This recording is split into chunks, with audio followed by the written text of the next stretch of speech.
Hello, everyone. Welcome back to the show. This is American Indian Graduate Center's Inspired Podcast, and I'm your host, Dr. Corey Still. In today's episode, we're joined by Mary Kim Titla and Brittany McKane, both representing the United National Indian Tribal Youth Incorporated. Later in this episode, we'll also be joined by Native Youth Advocate MC1. Today, we'll be exploring Native youth experiences and resilience in our communities. Mary Kim Titla is an American Indian Graduate Center alumna of the San Carlos Apache Nation. She's a mother of 3, a grandmother of 5, and has served as a Native Youth Advocate for more than 30 years. She served as Unity's Executive Director since 2013, and prior to that, served as a member of the Board of Trustees. Mary Kim has a bachelor's degree in journalism from the University of Oklahoma. She also completed 2 master's degrees, one in mass communication and another in educational leadership and supervision from Arizona State University. Our second guest, Brittany McKane, is Muskogee and Seminole from Little Rock, Oklahoma. She currently attends the University of Oklahoma, where she's pre-law, double majoring in Native American Studies and Anthropology, and minoring in social justice. Brittany has served as the female co-president of the Many Nations Youth Council in Norman, Oklahoma, and has served the last 2 years as the Southern Plains representative, and the last year also as the female co-president of the National Unity Council Executive Committee. So I want to welcome both Mary Kim and Brittany to the show today. We just want to thank you so much for taking some time to share space with us and to kind of talk more about the issues and the experiences and really the resiliency of our Native youth out there today. So thank you both. Hi, Corey. Hi, Brittany. Thank you for having me join you all. It's an honor. Thank you, Corey. Thank you, Mary Kim, for being here with us. And I just want to say thank you guys for thinking of me to be on this and talk about our youth. Can you both tell us just a little bit more about yourselves and the work that you do within Unity and within the Native communities? Brittany, why don't you go first? Okay. Well, as female co-president, I do my best to stay in contact with our youth councils, not just within my region, but across the country, and then try to assist our executive committee representatives with their job, which is, being in contact with those youth, trying to create a stronger network amongst those youth, to connect them with one another, to coordinate on projects, to, discuss the issues that we're facing in our communities to help better address those. So that's kind of just what I try to facilitate in our communities, and just go wherever our youth need me, wherever they call me, whenever they call upon me. So that's just a little bit about what I do in this position. And she's been doing a very great job. I just want to add that. Her and the male co-president, Scotty Miller from the Washington State. He's not able to join us today, but I just want to commend both of them. I am, again, very honored to be a part of this program. And, advocacy really comes in many forms. And over the years, I've taken on different roles. One of the things that wasn't mentioned is I was also an advisor for the San Carlos Apache Youth Council. And that was really valuable experience because I was hands-on and working directly with them to put together a resolution to be recognized by the tribal council. I helped them with their constitution and bylaws, and that's what it takes really for youth councils started. They need caring adults to help them along, to just provide some advice and guidance along the way, because sometimes they don't know where to start. The Unity website, which is unityinc.org, UNITYINC.org, offers a template for a resolution and offers a template for a constitution and bylaws. Youth and adults working together can make really big things happen. And so I just wanted to mention that little bit. Just in my experience working with youth, there's a lot of other things that I've done, including working with our school district back home, the San Carlos Unified School District. I worked with the school district for 5 years and served as intern, a principal intern, and working directly with parents and with students at the high school level. And that was a great experience for me as well, leading up to my current role as executive director. a lot of people know my background being in the field of journalism, but they may not be aware of my work in higher education. So I just wanted to mention that.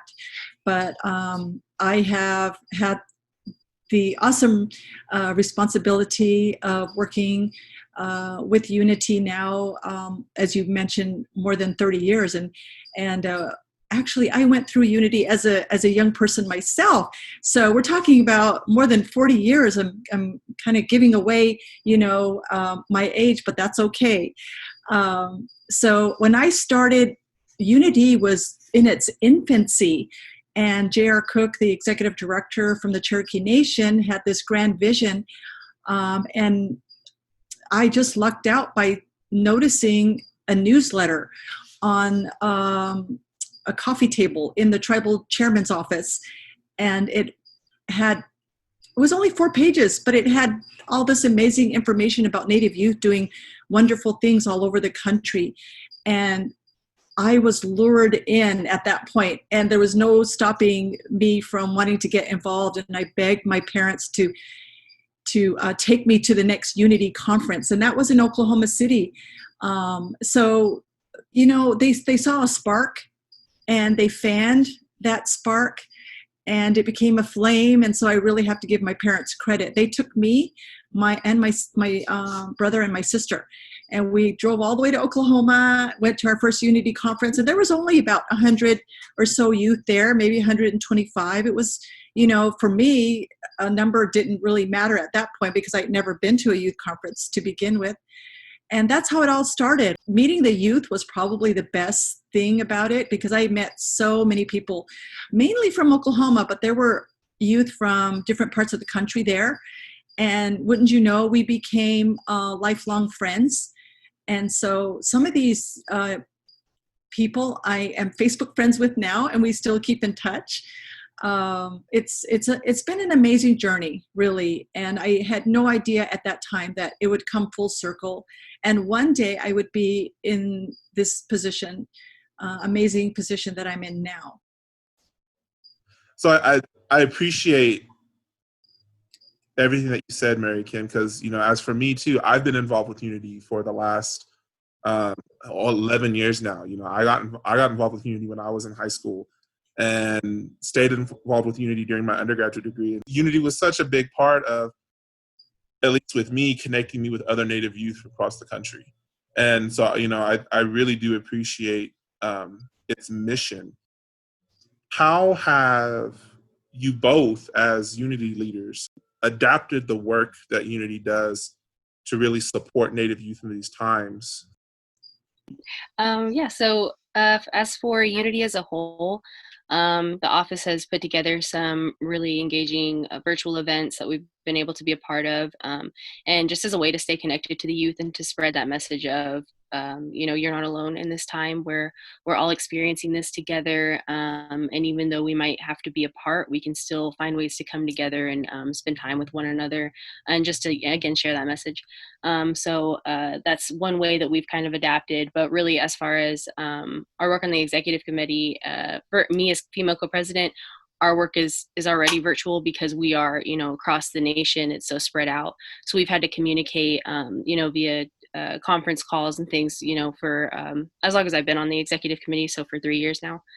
So that part isn't new to us, but as far as us being able to communicate with the youth in our own communities virtually, it's been a bit of a challenge, but our representatives have adapted, and some of them even engaging in mutual aid efforts, like distributing groceries in their communities and things like that, just finding ways to still engage and create a positive impact upon the people around them in this time.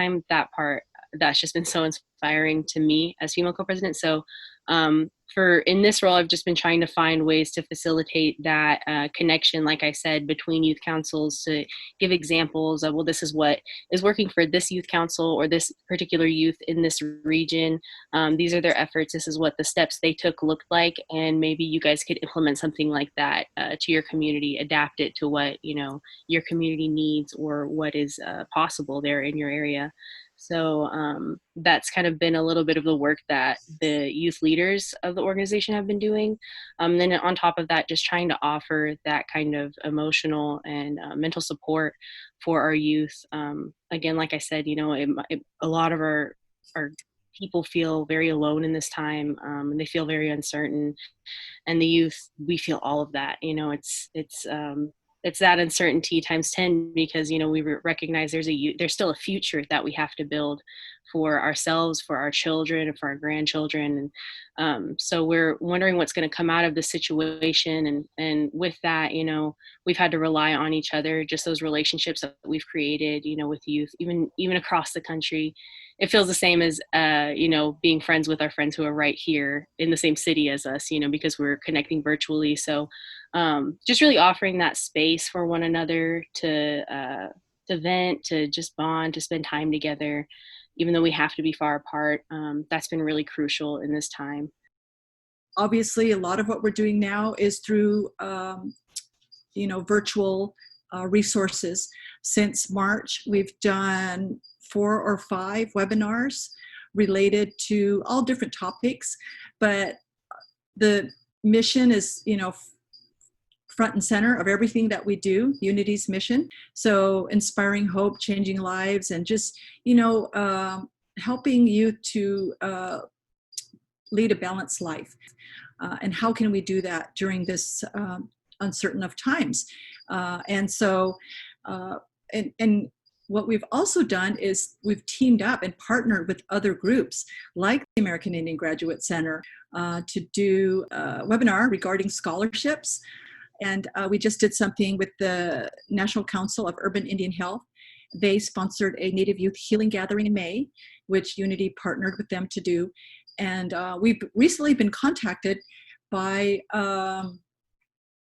federal groups to do a listening session, to do town halls, to do a Native Youth Forum for the UF's Subcommittee of Indigenous Peoples. And since we couldn't go to DC this year, and all of this was going to take place while we were there, they've reached out to say, hey, let's do something virtual. We still want to do something. Let's reach our youth virtually. So we've been teaming up with other groups to try to reach as many youth as possible. We are trying to list as many resources on our website and through our social media as well. So if other groups are putting out, links or anything about self-care, mental health, we're sharing that through our own networks. I think that's, again, a great resource for Native youth to utilize. We know that a lot of the times in our communities, it can be difficult to create opportunities for Native youth. It can be difficult to kind of determine the goals, and because we know that we want to support our youth, we want to help our youth, we want to provide our youth all of these different things, but the how do we do this sometimes gets lost in translation a lot of the times. Mm-hmm.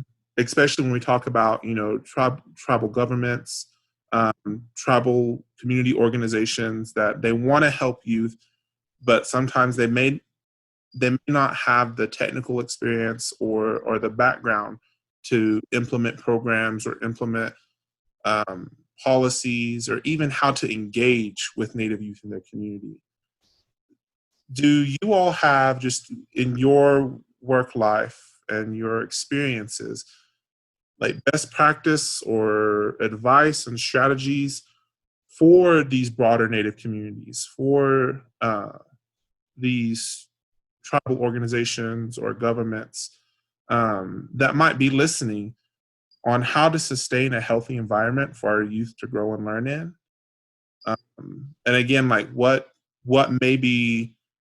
are some of those larger resources that they could tap into? So, like Mary Kim, you were talking about the work you do with the Native Wellness Organization, the work that Unity's doing with the federal government with these listening sessions.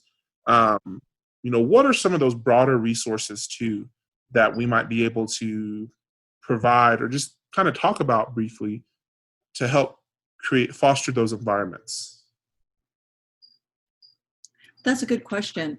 And what I'm seeing and this is really encouraging because it's really coming from the local communities, the tribal communities who are desperately, trying to reach the youth who they know are being challenged right now.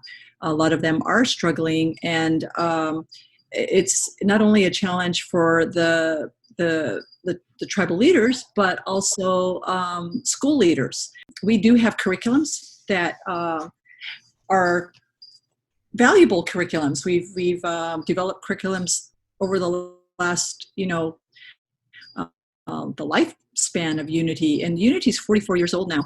So we've had wonderful curriculum writers who have helped us develop curriculums about action planning, about any area really, mental health, environment, you name it. A lot of our youth are looking for help, and some of it is right in our backyard. It's our, we need to tap into our elders more, our cultural practitioners who can help provide culture as prevention.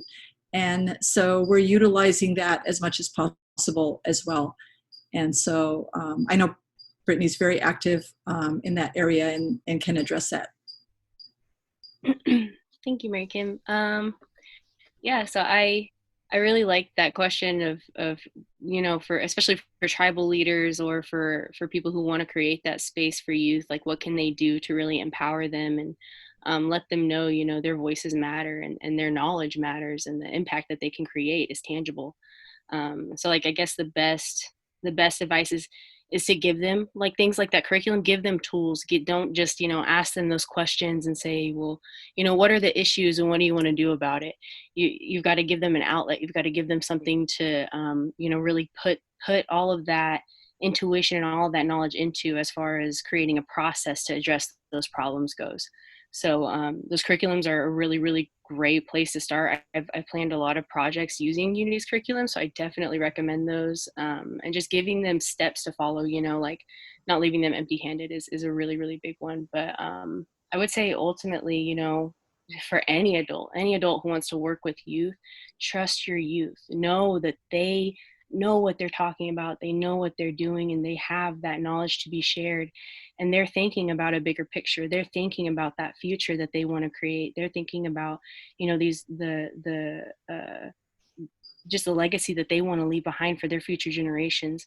And so they're relying on you to facilitate that space and to give them the tools and to step aside, to create that path for them, to clear the way for them to take care of any of those logistical obstacles that might come in their way so that they can do the work that they need to do and they can create the change that they need to create. So that's one of my biggest pieces of advice for anybody who wants to work with you. Just listen to them and try your best to, even if you don't agree with them, facilitate their ideas in the best way that you can. And because that's part of the process. They're going to have to fail sometimes. They're going to have to realize, oh, that wasn't the best idea. Maybe we should have done it this way. Maybe those adults were right. Maybe we should take their advice next time. But ultimately, they're going to have to learn those lessons for themselves. And that failure is a huge part of that growth, is a huge part of learning what's going to work for ourselves as human beings and work for our communities as Native peoples. So that's one aspect of it. And I would just say again, like these youth just know that they're incredible. They have the knowledge of stars in their minds, and they're just picking it out. They're finding their way, and they're going to forge that path forward. And just keep in mind that right now we're living in a time, that it's not just this pandemic that we're facing, but we're seeing all of this the injustice, all of the pain, the hurt, the oppression. It's coming to a boiling point. It's all coming to this point, and we're seeing that as youth, and we've been waiting for it for a long time because we've been growing up seeing all of these things go on around us, and we're done. We're sick of it. This generation, we're not going to put up with it anymore. We're not going to accept it, and we're not going to move forward with those systems in place. And so these tribal leaders, I encourage you to be open to that open to what they're saying, open to the ideas that they're putting forth. It might seem radical. It might seem like, just because it's something that we've never done before, but that's what we're trying to look at, because these systems we have in place, they're not working for all of us. And that's something we're recognizing as youth, is that these systems aren't just arbitrary, just like systems that exist in this, hypothetical universe. Like, they're human beings in positions of power, human beings making decisions that affect other human beings. And so we've got to look at those decisions and look at what that means. And that's what these youth are doing. So when they come into these spaces and they're suggesting, we need to change the way our tribal government operates. This is completely colonized. We need to do it this way. We need to look at, how this, don't look down on them just because they're youth and say, oh, well, you've got a lot to learn. This is just how things operate. This is just how things go. It's been that way for too long. And for too long, it's been operating that way and causing harm to people. And that's what we're trying to address. So we know that that's how things go. And we're saying that's not how they're going to go anymore. We're going to change that now. So that's what these youth are stepping up to say. And I just encourage our tribal leaders to, not to push their voices down and encourage them to, well, you've got to adapt. This is us adapting. This is us changing our world to create and welcome a better future for our children, our future generations. So that's the best advice that I have. I hope that that's encompassing enough. And I think you both made some really good points. And I really do that. One of the common themes we've kind of heard throughout all these different podcasts that we've had is this idea of voice. And really that voice is a factor of resiliency. That voice is a factor of we're still here. We still have agency in who we are as Native people, as Indigenous people, through our voice. And, the voice of our youth, that's the voice of the next generation that's going to carry us on. What are the youth doing? Like, what are the tools that they're using to show resiliency in their communities? That's a good question. And I appreciate all the youth that are, tackling various issues.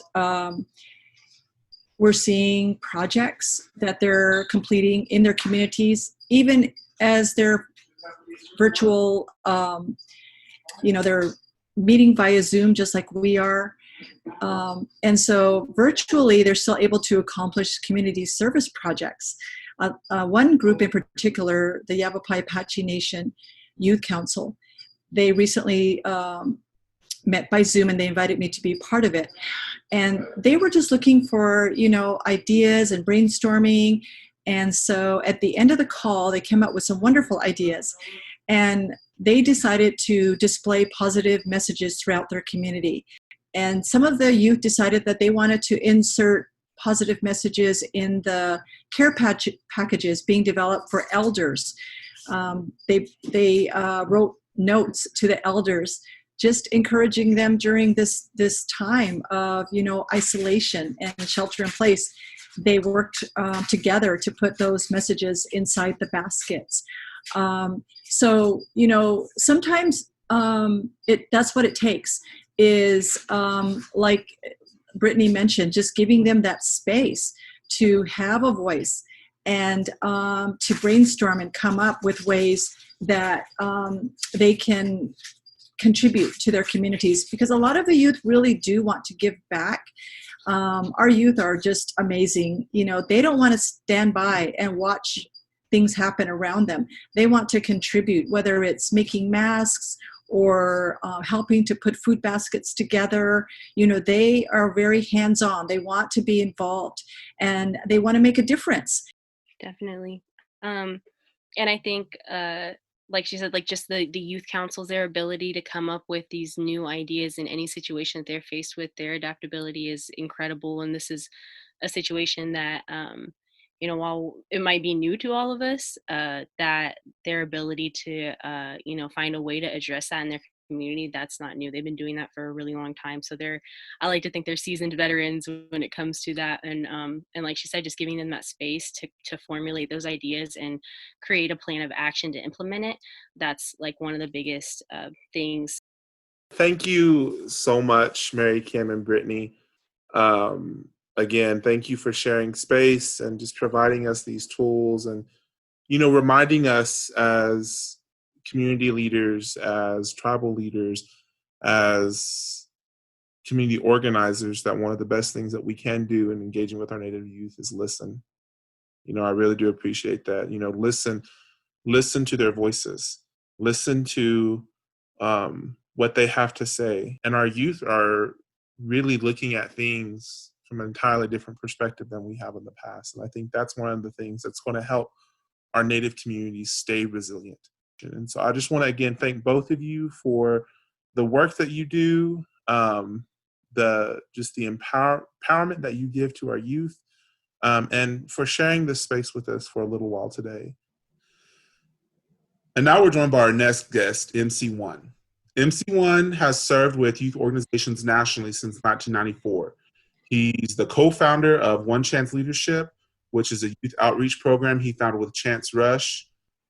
He's worked on the National Generation Indigenous Initiative, which was an initiative started by President Obama that focuses on improving the lives of Native youth through new investments and increased engagement. And he also supports the Office of Juvenile Justice and Unity on their Today's Native Leaders Training. I've had the pleasure of knowing MC1 for almost a decade now, through my work, through working with Unity and just through my own coming up and just listening to his trainings and being a part of them. He's facilitated workshops with the National Congress of American Indians, with NIEA, with ACES, and a lot of other centers and schools across the United States.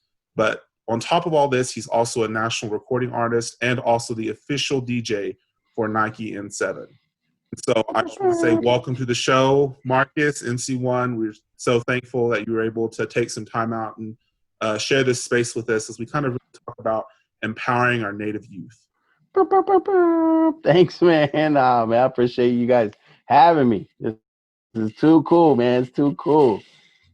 So I really just want to really jump into the meat of it here. I know you've done a lot of this advocacy work across the United States. Kind of talk us through what ways that you support Native youth through the advocacy work.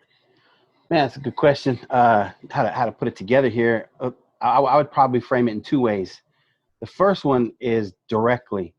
Like for instance, so I have One Entertainment. It's INNER, entertainment, spelled with the inner. So it's entertainment with the inner in mind, where we work directly with communities and tribes, conferences and events. But we work through organizations that are tried and true for years. So like some of them that you've listed earlier, which by the way, thank you so much for that great introduction, man. I really appreciate it.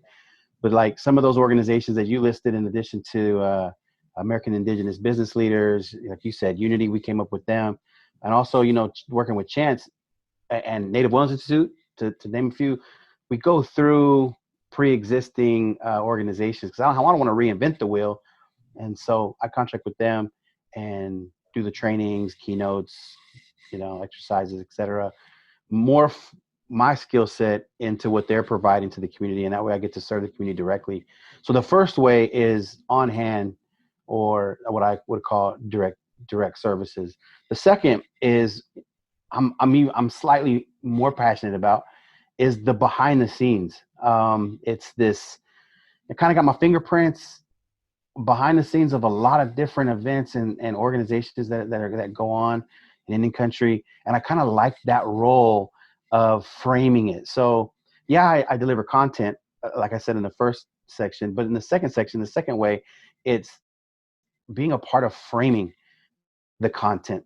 There's a lot of amazing content that's out there in the country. And so I love being able to help frame that. And so like, for instance, making sure it processes through a youth culture paradigm. We call it kid in the seat perspective. So instead of running things from the stage, we run them from the seats. And that key distinction is one of the ways I support my youth advocacy work, is because I think you could say the best things in the world or bring the best presentation or have the best content. But at the end of the day, you're competing with earbuds and, great sounding music. And so if you're not incorporating some of the youth cultural elements, you might be missing them at the end. And so all that great content is for what if it's not received?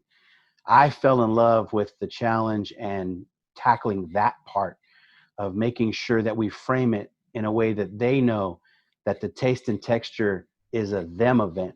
From the minute they walk in, they're experiencing sounds and vibes that let them know, hey, this event is for you. So that's the two ways I would say that I support Native youth and advocacy is trying to set a platform for them so that the reception level is high once the content is delivered. And I really appreciate both those kind of approaches, especially that entertainment and making it really more about that inner perspective, and then the framing. And speaking of that framing piece, you've gone into communities and you've worked with, you talked about working with these different organizations, but a lot of times there's so many communities that want to be able to bring people like you into their homes and into their community centers and into their schools to work with their youth, but there's only so many people like you who can be out there. Are there any ways or suggestions that you could give to community members on kind of going more into that framing kind of piece that they can do or utilize to create these spaces that help youth pursue their goals, whether that be academic goals, professional goals, or personal goals? Do you have any advice or strategies to how to sustain kind of these environments to help our youth grow up in a healthy way? Man, that's good. Actually, I would say, once again, twofold. It would be to care and to love. So first of all, us that are grown folk, we need to care. So we have to care about what we're doing. That's an acronym, believe it or not, that I got at Best Buy of all places, but it translates into the work that we do. And the acronym of CARE is contact, ask, recommend, and encourage. And so as grown folks, we have to care. Nothing positive happens in the lives of young people without the support of caring adults. I like to say, without caring adults, bullies flourish. And so you have to have some sort of stability and that caring adults play such an important role. And by caring, first off, that C stands for contactable. You roll up your sleeves and you're contactable. You're not too distant from them. You're willing to be on their level, and you make the emphasis to be there at their level instead of requiring them to meet you. You meet them. You take the initiative. That's what the C stands for. And then ask, not interrogate. So you're asking. This is an amazing generation. What a front row seat we have to some pretty amazing talent and young people, and what the era that they're living in is amazing. And so feel free to ask them about that. Don't, instead of coming to the table with all of our ideas and coming with all the things that what you need to do is, before we get to that, first be contactable. Second, ask them what they are going through. Try to get perspective from them. And so once you've done those first two things, and you're known for that, then something will happen from their end, and that's the R. They'll give you the right to recommend. That's where, after you've been contactable, after you've asked what it's like from their perspective, they may take a suggestion from you. Now you have the right to recommend. If I was you, I might do X, Y, or Z, in that situation. And now it's landing on softer soil because you've done the first two things. And lastly, you want to seal it with encouragement. You want to be an encourager. That's what that E stands for. So you want to now be somebody who seeks them doing right and encourage them. Let them know that you're a source of encouragement for them. And so that's all in the first part about caring. But the second part is real simple, and that's just love. That's just lead with love. That's not an acronym. That's not something necessarily fancy. It's just the fact that they can sense and smell. There's like this on a DNA level, they have a BS meter, and they can tell the fragrance of love. It's on an inward level.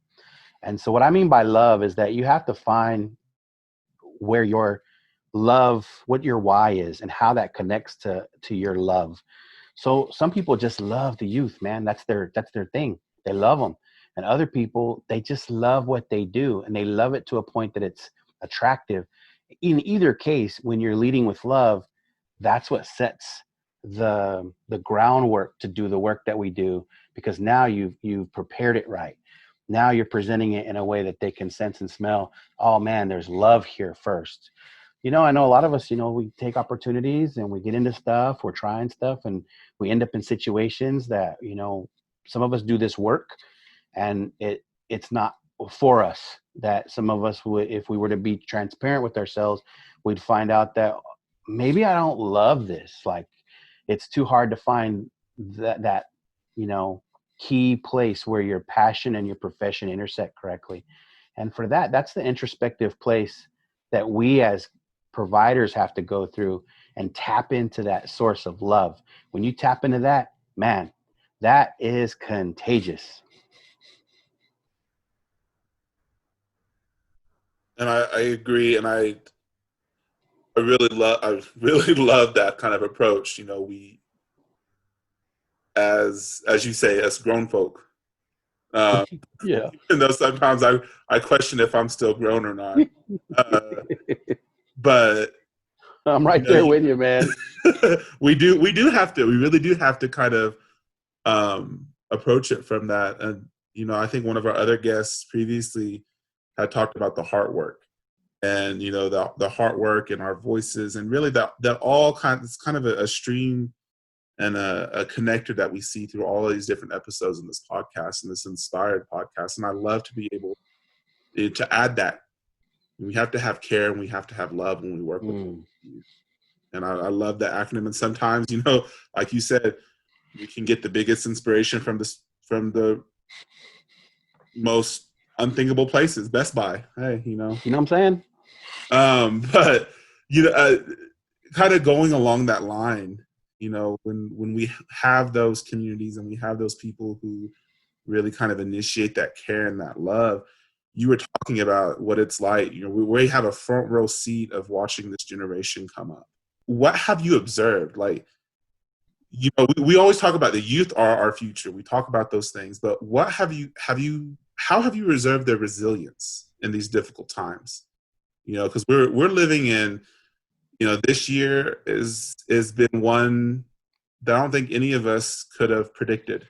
Nope. We're living in times where it seems like every month we are facing a different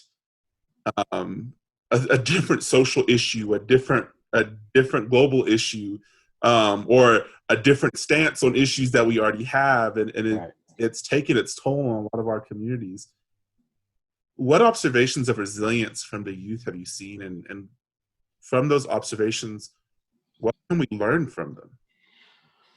Well, first of all, I would push back a little bit, and I would say youth are not the future. And I don't mean that disrespectful in any way, but I would just say that we have to, as people who are caring adults, are playing that role for so many years. I've said that, and I tell the youth when I'm in front of them, hey, you're going to hear somebody say that to you. I want you to hear it in a good way, because when we say that, when us adults say you're the future, we mean, like you're going to do good. You're the ones that are going to, take over after us. And we mean it in a good way. When you hear it at graduation, when someone says, you guys are the future, just take that and put that in a good place in your heart, because they meant it in a good way. But we realized, Chance and I both, we realized that after all these years of serving these communities, that when I told them you're the future, and many times I was accidentally telling them that they don't matter yet, that they don't really count yet, that they don't really get in the game until some futuristic point on the horizon that statistically some of us might not see. And so instead, right off the bat, is we try to reinforce the fact that they're not the future. They are right now. And they have an unprecedented power. Mm-hmm. If they only recognized it, they it's almost inarticulatable the amount of power that's in this generation, and they're ready, and we see them most powerful when they're using it now. They're not the future, they're right now. Now I know there's certain jobs that they can't have until later, and in that way they're the future, but as far as being an influential voice and being a championship of positivity and a way to lead us in the ways that we need to do it, we need them in the game now. This generation is living in an unprecedented era in the fact that, this music business that I'm a part of, I remember back in the 90s, there was a USA Today article about the power of music. And it was back when, hip hop was at its heyday, and the music industry was a $14 billion industry. I remember it said, $14 billion industry. And I thought, man, that's a lot of money, but it was less than another figure that I had just heard about. And it was 18 billion. And I thought, man, I know of a pile that's bigger than the entire music industry put together, more than 2 Chainz or Puff Daddy or Garth Brooks. You put all their music in a pile, it's 14 billion. 18 billion, more than the entire music industry put together, is what alcohol companies make on underage sales. That was mind-blowing to me and reinforced the power of that age group. Now, this isn't an alcohol, drug-free, or whatever talk. We don't have to go into all the statistics of consumption rates and all that. But in that one example, it just shows that the under 21 market is responsible for $18 billion. Not tomorrow, not in the future, but today. This age group in that one example, talking about youth economics, if they ever got together, what they could accomplish in the access to wealth that they've had, it's unprecedented. And secondly, they have access to technology. Back in my day, you might remember back in the day when we used to come up in Unity, I mean, pagers and payphones and a whole world that these kids today don't know about. They grew up in technology. I think I was introduced with that Nokia block phone. Did it have Snake on it? Yeah. Dang. Yeah, these kids, they grow up in just kind of submerged in a technology that is normal for them. And so they have a little bit of a head start when it comes to interacting at that level. Like, for instance, the same technology that a Fortune 500 business owner has in their pocket, a Hopi kid has in their pocket. And these smartphones that we got, that changes the game. The technology used to be hoarded, but anymore, it's a level playing field. So youth have access to the same technology that Fortune 500 people do. And so if they ever saw their ability to mobilize and what wealth that means, and then secondly, if they ever utilize their technology, we're seeing it happen. We started seeing that happen at Standing Rock with Dakota Access Pipeline, when youth stood up and caused a global awareness that just recently finally led to a victory in that department. And so that was started by youth. That was supported by caring adults. And it was backed up by the technology they had, because when the county officials would broadcast on the news, there was a Facebook feed that was giving you the real drone footage. And you're like, man.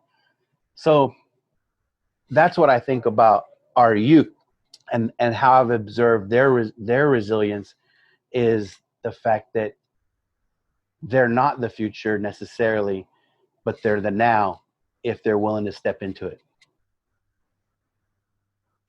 And I think, that leads me into my next question, just perfect. What advice can you share for youth that's trying to step into it, that's trying to get involved, that's trying to maybe just get involved in their local, even their national communities? Again, particularly right now, I've talked with youth too, and talking about, what can we do to support our communities during this pandemic or through these issues of social justice? What is some of the advice that you can give that are looking that these are some of the advice that you can give that they can use, that they can tangibly use? I would say right off the bat, realize that you're now, you're not later, that you are right now, that don't put yourself at the kids' table. Don't put yourself on pause. Don't put yourself in a waiting on deck position. Instead, be aware of your now power, that we are ready for you currently, and that you have the ability to speak up on issues right now. You might not be old enough to vote, but you do vote with this thing called a dollar, and what you spend and what you put your money towards, you're going to get more of. And so you vote with that. So number one, realize that you're now, not later. And also remember that life is a team sport, and that you got to pick your teams based on character, not just comfortability. That you want to make sure that you're aligning yourself with the kind of people that are also like-minded. Not saying that you have to have everybody believe the same, but I'm saying that you want to have them all with a similar character. We can have difference of thought. We can have difference of belief. We can disagree without disrespect. That's all possible. But you want to have a level playing field of character, people that are trustworthy, dependable. They don't steal, they don't lie. Those kind of characteristics that are at their core character. Life is a team sport, but you got to pick your team based on character. And lastly, yeah, we're living in a crazy era right now with pandemics and all these different contagions that make everyone nervous. But I would say work on you to the degree that positivity is also contagious. And if you're willing to allow yourself to be positive, to think positive thoughts, to reaffirm positivity, and to seek out positive sources of information, not just load it down with negativity all the time, but instead balance that with something that's feeding you in a positive way, and allow yourself to be positive. And if you do that, that also is contagious. Just like the negative is, so is the positive. And that's how we combat the negative, is by letting our positivity be contagious. I think that's something we all need to hear right now, especially that last one. That positivity is contagious, regardless of whether you're youth or grown folk or yeah, whoever's listening. I think that's something that we all need. And so, MC1, is there anything else, advice or just food for thought or anything that you'd like to share before we end this time, this small time that we have together? Well, I would like to say, first of all, thank you guys for the opportunity. I really, really appreciate getting to. Hey, I'm really just a guy. I'm not nobody special or somebody that would be considered necessarily expert. It's been working in these communities for a long time, and I appreciate you being willing to let me share just some from the perch that I've been able to sit at for a while. I would say, in closing, maybe, or as people are wanting to take away to some of those caring adults and communities that are looking at how they could support youth that are trying these opportunities, I would say, yeah, thoughts are good, prayers are great. And this is going to sound shallow, but honestly, money. We're going to have to, us that are caring adults, we're going to have to put the budget. We're going to have to show them, just like they have access to wealth, we have to show them what we fund. I heard it said, there's no disenfranchised communities, there's only disinvested communities.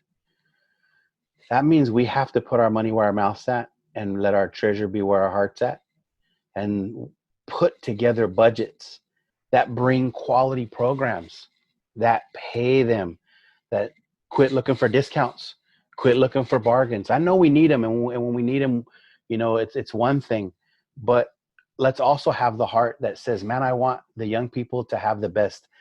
What led me into that production lane of trying to make these conferences youth accessible was the fact that I wanted at my core our youth to have access to the same greatness that other non-natives had.